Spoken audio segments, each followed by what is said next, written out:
So welcome everyone. Today's topic is requested and is about motivation and discipline. And so let's see what comes up.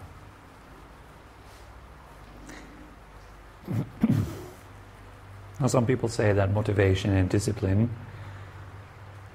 have little to do with one another, that you either have motivation or you have discipline. Some people say motivation is a good thing, discipline is a bad thing. Others say it's discipline, you need more discipline, and motivation is not really good. It doesn't do the trick. The way I see it is that they are related and they should come together. If they come together, you have both powers of them available. And so when they unite, the power of discipline is uniting with power of motivation is very, very good. So at the beginning, let's talk a little bit about motivation, because that's certainly more popular than discipline. So motivation, there's a whole lot of blogs online you can find about how to be more motivated, 10 steps to find your motivation and all that kind of stuff, right? So that is something that people need or feel that they need a lot. They feel they need to feel motivated about something before they actually can start doing it. So they usually then wait for the feeling of motivation to settle in before they go about doing their things. And when the feeling of motivation is not there, they're not doing anything. They're not really progressing. Like when you take it on the path of meditation, then you see, for example, today I feel really motivated to do my meditation, so I do it. But tomorrow maybe I'm not feeling motivated at all, so I'm not doing it. So progress cannot happen like that. Motivation also can be very different styles, different types of motivation, right? So motivation can be positive or it can be negative motivation. Your intent is something actually very, very important. Intent. The Buddha was once asked what karma actually is, and he said in very simple terms, he said karma is intent. Nothing but intent. If you translate, karma is action. Action is intent. That's how an action is initiated. And we constantly have different types of intentions arising in our mind. And we usually act them out blindly or not aware that there is a certain intent. And then we follow through with this action, and we're unaware of that. That's how advertisers can actually catch you. They can work like this by manipulating the way you create intent. They actually create intent for you. Very clever. They know what makes people go, right? So they know what you desire, they know what you fear. They make extensive studies about that. And then they show you, look, here's the problem. But thanks to us, there is a solution. And you really need that. Some even go that far of creating an artificial problem which was never there before, and then present you with their solution to their created problem.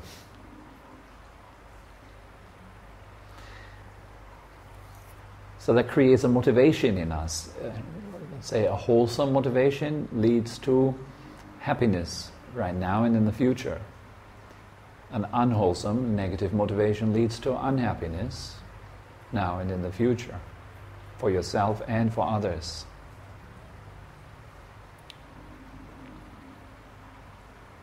So you want to bring in more mindfulness to actually see the creation of intent and motivation moment by moment. Notice what is it that moves you? Observe your intentions. As you really get to know yourself, in all honesty, you can't really fake your intentions. You're seeing them as they are nakedly. You can tell your friends, right? Oh, I'm doing this because maybe, let's say you have just made an online post of how much you're hating selfie sticks. And then you go out to Prom Tep Cape with your selfie stick, and one of the guys who just read your post is seeing you out there at Prom Tep Cape with your selfie stick. And of course that guy comes to you and says, hey, you just made a post about how much you're hating selfie stick. It's a bit hypocritical, isn't it? Now you're standing here with your selfie stick. And so you make up an excuse. You say, oh, I'm doing that for work and so forth. And so your first intent was actually just to enjoy yourself. But now you can mask it, you can tell your friends. And also that requires a certain intent to mask it again. It's so much intent, it's so much action every moment as we go along. So all that is motivation. So in terms of meditation practice, the part of motivation is in the very beginning. You should be absolutely clear why you are sitting here. Why are you doing this? The why should be very clear.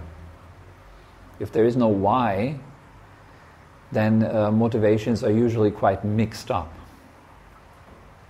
People might do meditation, but they don't really know why. It seems to be fashionable. You just do it at the moment, you know. I have a friend who did it. I read a book, and so I felt like I want to try it out. And it's kind of not really direct, so the action lacks quite some power. It is different for people who have severe suffering. Like, let's say if you have a strong depression and you have great faith in meditation, and meditation can help you with that, then you have a very clear, determined action there. I want to get to the end of depression, and I'm using meditation to get there. Now that's a very clear motivation. So what is it that helps us to build such a clear motivation? It is definitely, in terms of spiritual practice, it is reflecting on death a lot. I will die. It straightens up a whole lot of the unnecessary motivations. And it kind of brings more into focus, what do I really want? So you reflect on death. I will die. Everyone in this room will die. So what is it that I really want? On top of that, you want to reflect on the precious human existence. It's called like this. It's a topic for reflection.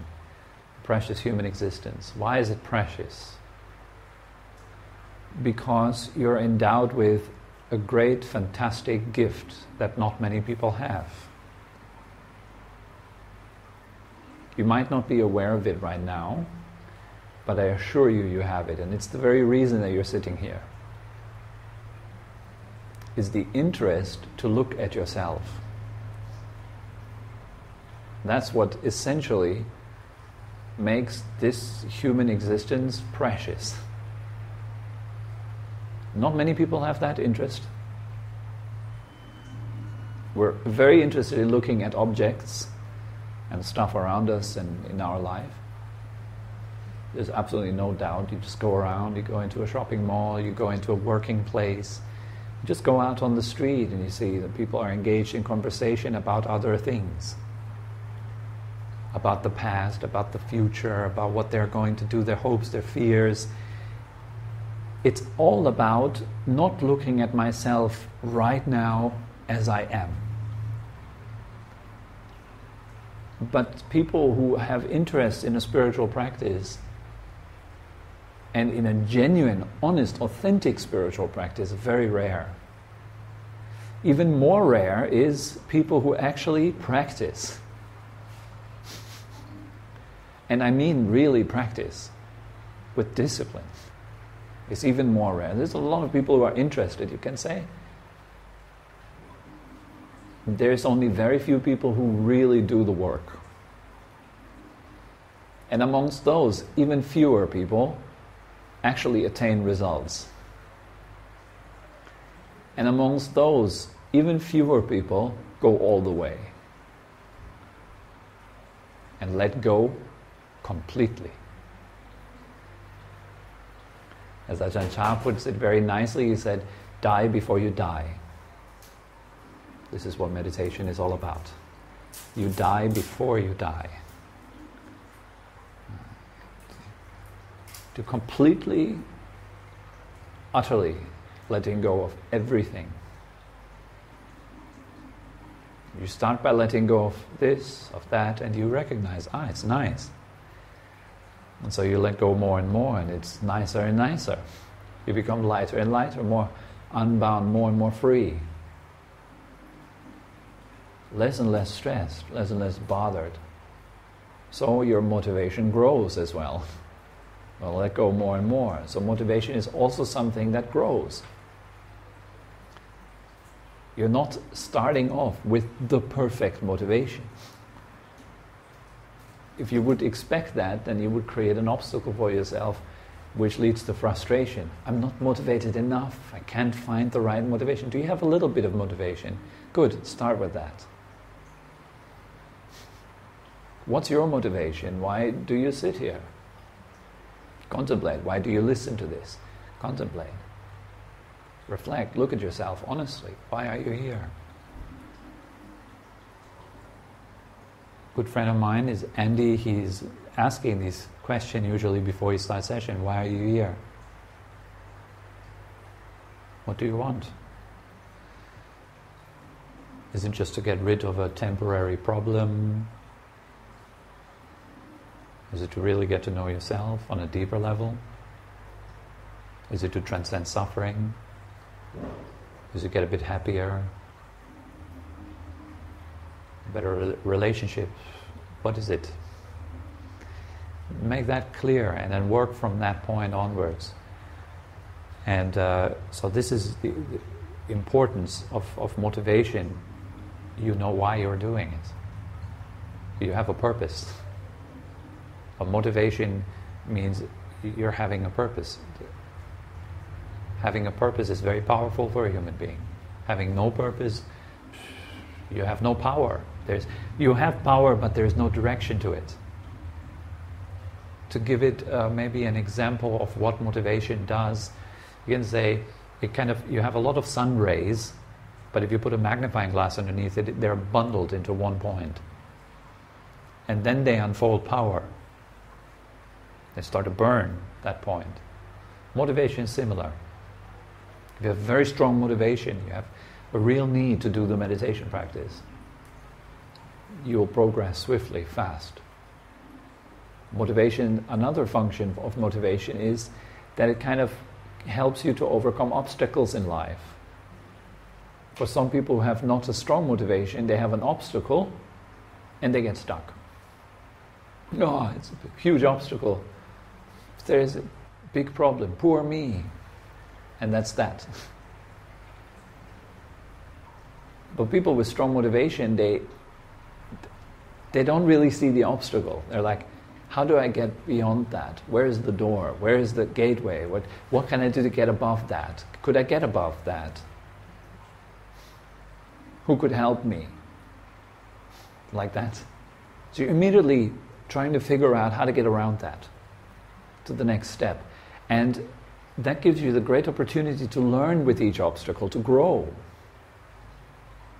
Because that's what obstacles are actually for. They are learning parts in life. They are learning experiences in life. Every obstacle is an opportunity for you to grow or to be defeated, depending on your motivation. The Tibetan master once said to his student that the student was complaining, I have a lot of obstacles on my path, there are lots of hindrances on my path. And the master said, there are no obstacles on your path. Obstacles are your path.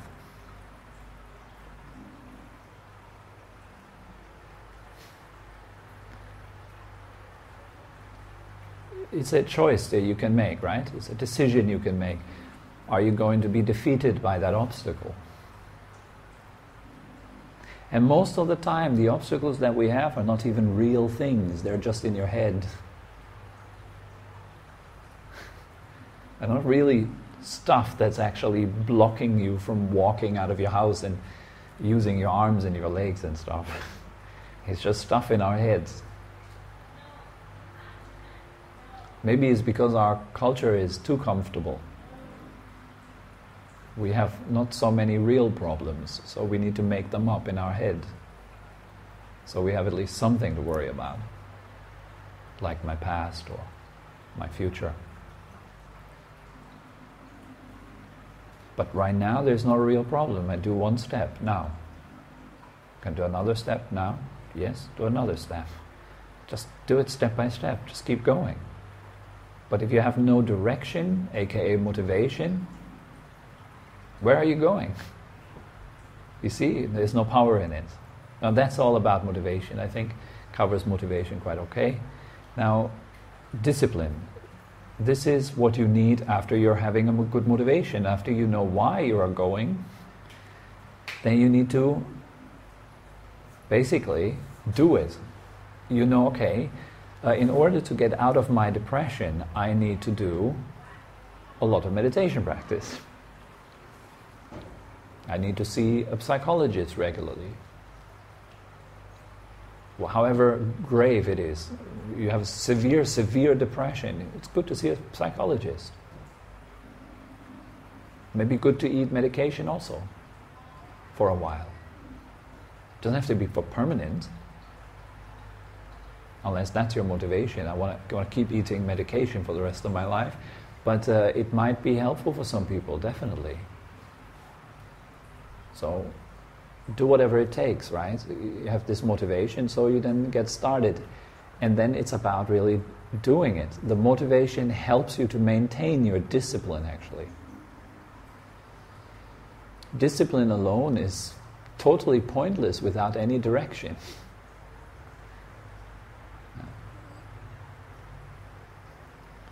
I read a very good article where the guy who wrote this article is very much pro-discipline, and he says something like, yeah, screw motivation, and if you're waiting for the feeling, you're never getting it done. And so that's correct, that's right. But it is not black and white. You cannot just say, okay, screw motivation, just take it out of the picture, we don't need it. What we need is discipline, and that's that. No. Motivation is needed, discipline is needed, both. Motivation is a bit like, all right, I'd like to go this path. And then discipline is like doing the steps. It's like putting one foot in front of the other.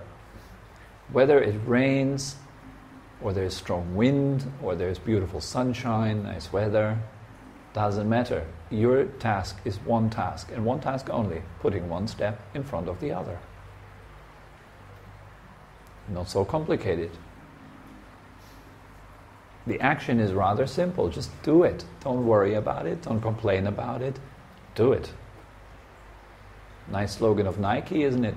Just do it. Yeah, that's what discipline is. You just do it. You sit down and you do your meditation. All right. You say, okay, that's what I want to do. Here's my motivation. I want to sit down every day and practice for the next week. I want to sit down every morning at 7 a.m. for half an hour before work. Say you do it for a week, okay? Half an hour every day, every morning for a week. If a week is too long and you know it will break you and it is just some kind of self-defeative pattern that you're kind of demanding too much, so that in the end you can get to the point where you fail and then you can complain and feel bad about yourself. Not that one. If you know that this is your kind of type of personality, that you need to fail in order to feel yourself. There's many people like that, including myself, by the way. I have that pattern very strongly in myself. I set goals too high. I want to meditate 10 hours per day for a month without moving, something like that. Okay, I'm exaggerating, yes. And so of course I will fail. Of course I will. I might do it for a day and then feel really hyped. Yeah, I'm getting there. And then day 2 I have a headache, and that's that. Failed. No 10-hour session today. And then I can feel miserable about myself. Yeah, I failed again. Many people have that. They need to come to a point, and they cleverly kind of maneuver themselves into a situation where they fail. And they do it all by themselves, all alone. There's nobody making them fail except for themselves. And why? It seemingly looks like, no, it's about the 10-hour meditation session. It's about doing it for a month. No, it's about you failing. That's what it's about. So that there is kind of a hidden agenda underneath that keeps the whole thing going again and again. And you said, all right, next month I'm going to do it. Next month comes and you do it and you go for 10 days and you fail. I will never be able to do it. And you keep doing it. I keep doing it with several practices. I keep doing it. I keep demanding of myself the impossible. And I'm really stubborn with that. And since I'm failing so much, I'm also learning a lot. So it's not all negative. I'm learning a lot about myself. I'm learning a lot about how to set goals. And I can now share it with you because I have so much experience of failing continuously every day, so that I have something to share in that regard, in that area. Failing not a bad thing necessarily. It's not a bad thing. It's a sign that you're developing, you're learning, you're growing. If you're not failing, you're not moving. You're not getting anywhere. You're just stuck in your comfort zone. Probably sitting on a couch the whole day watching TV. There's not much risk to fail there. Unless you become very self-reflective all of a sudden and you start comparing yourself to other people who are very sporty and they're outside the whole day in fresh air and you're sitting inside here watching TV, maybe then. But if you're staying unconscious of yourself, there's no failure. So if we see now the playing together of motivation and discipline, discipline is really just, you sit down and regardless of how you feel, you sit down because you said to sit down there. You make a promise with yourself. You're building your power of truthfulness. You make a promise to yourself, you say, tomorrow I will be sitting down 7 a.m. for half an hour. And then you do it. You have built your power of honesty, your truthfulness. You know these guys that open their mouth and talk, and you don't believe a word what they say. It's like they tell you about themselves and what they did, and you kind of just don't believe it, you just don't buy it.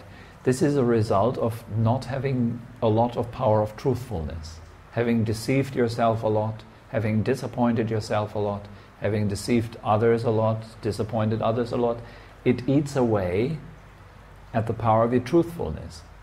And then you have a person opens their mouth and you directly believe them. You would follow them anywhere. You trust them. Right? You have people in your life you trust immediately. Why? Because they have great power of truthfulness. There's honesty in their words. It's not fake. That's important. So you can build that for yourself. Your power of your word. I give you my word. That means something. And particularly you can practice that with yourself every day, small in steps. I give myself my word. Do you respect yourself enough to keep it? Respecting yourself enough to keep it also means growing your self-respect each time you keep it. And self-respect in turn means happiness. You feel good about yourself. You're not feeling shameful about yourself. That's why people like accomplishing stuff.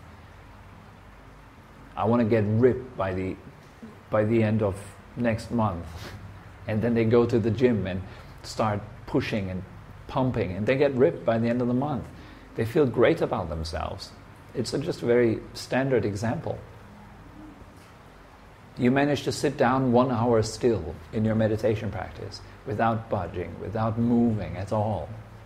You come to that goal, you accomplish that goal due to your hard work. That is a reward. It's a real reward. You have put in the hard work that it takes, and it builds your self-respect. You're not feeling good about yourself in the sense of I'm better than other people, but you just feel comfortable in yourself. You can live with yourself. You like your presence. But if you say, tomorrow I want to wake up at 5 and I want to do my meditation, but you don't do it, and you do that every day, you lie to yourself every day. And every morning that you cannot do it, you will hate yourself more and more. This is a big problem, and if you cannot do it, then don't try to do it. Maybe not ready yet. Then just be comfortable with the way it is. Don't make a promise. Tomorrow I will... Because if you make a promise and you break it, you hurt yourself. It's very important. This is the power of Satya Parami. Satya is truth. Parami means the perfection of truth. You're totally 100% honest. That when you say something, everybody knows, yes, he or she will do it. If I'll give you my word, today I'll be there at 10 a.m. You trust it. You know it. Like that. It's power of truth. Self-respect. And why all that? For the sake of happiness. For the sake of letting go of feeling shameful, regretful, remorseful when you're looking at yourself. Feeling tiny, powerless, small, helpless.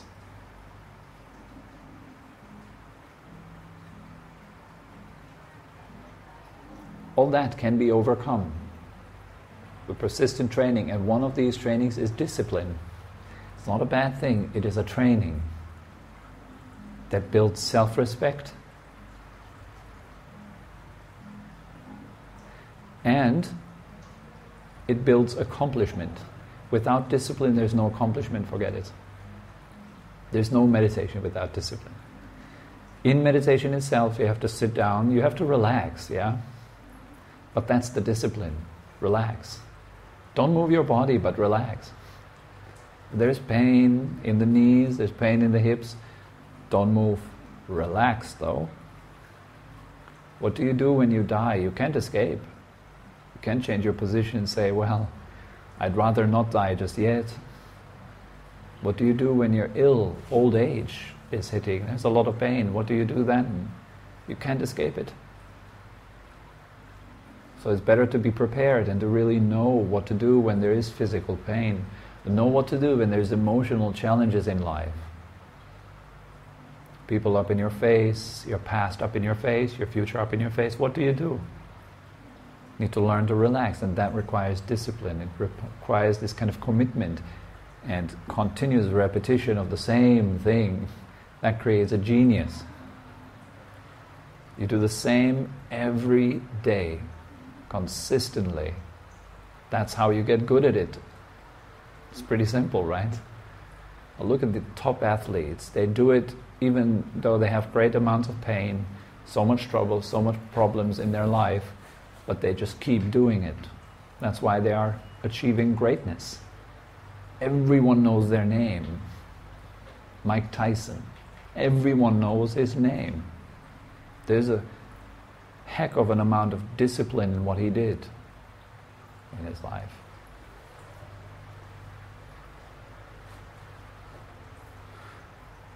Einstein, there's a huge amount of playful discipline. I add playful because these guys are enjoying what they do because they have purpose. So your discipline is coupled with joy. It's joyful effort.